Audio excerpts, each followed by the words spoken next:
Dr. Smith, what would actually qualify somebody to be a candidate for plastic surgery? Well, that's a very good question. You know, in the summertime and in the springtime, the numbers of plastic surgery requests go up. Everyone's trying to get their bodies ready for bathing suit season. And you're smart to know, and thank you for asking, that some women are not candidates for plastic surgery and others are. To be a good candidate for plastic surgery, you have to have realistic expectations. You should be in reasonable health. And you should be willing to take the time that it needs to recover. Some patients are not in those, don't fit those categories. Some patients will come in and ask for plastic surgery. Let's say they have heart problems, things like that. Probably not a good candidate for plastic surgery. You do want to be in essentially good health to have plastic surgery. In terms of other things, I mean, there is almost any area of the body that we can work on, from your hands to your legs, to your breasts, so most women are a reasonable candidate for plastic surgery. Most women are.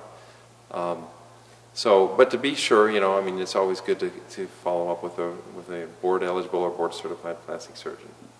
Do you look at sometimes their mental status when they come in? Yeah, that goes with the realistic expectations. We do turn down some patients in my practice, probably about 10%, because they'll either have unrealistic expectations or perhaps they're fixated on something that's really not that bad. If someone comes into me and says, my nose is so awful I can't go in public, and you look at it and it's a pretty normal looking nose, you know that this is a person who will never be happy, and that person would be better not having plastic surgery. There are also people who do get addicted to plastic surgery.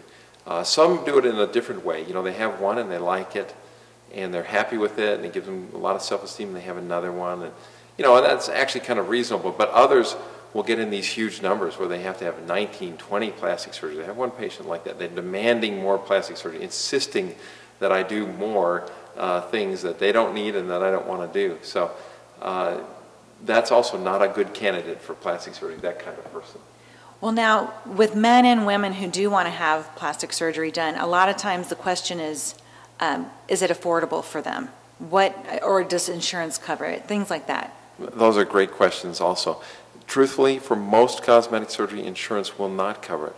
For reconstructive surgery, insurance will cover it. For example, after breast cancer and breast removal, reconstruction of the breast is usually covered, as it should be. Sometimes insurance companies will cover pinning back the ears on young children if there's a lot of psychological problem. But most cosmetic surgery is not covered by insurance. It is, as far as surgeries go, among the most affordable of all surgeries. That's surprising, but it is actually not super expensive for plastic surgery compared to something like maybe a knee surgery or a hip surgery. But nonetheless, surgery is expensive. There is usually, most plastic surgeons, myself included, have a lot of financing options. It's kind of hard for a 22-year-old girl to come in who wants breast augmentation to come up with $4,000 or $5,000. But we have financing options. There are many of them. Great. Well, we'll have them come in and see you then. All right. Thank you. Thank you.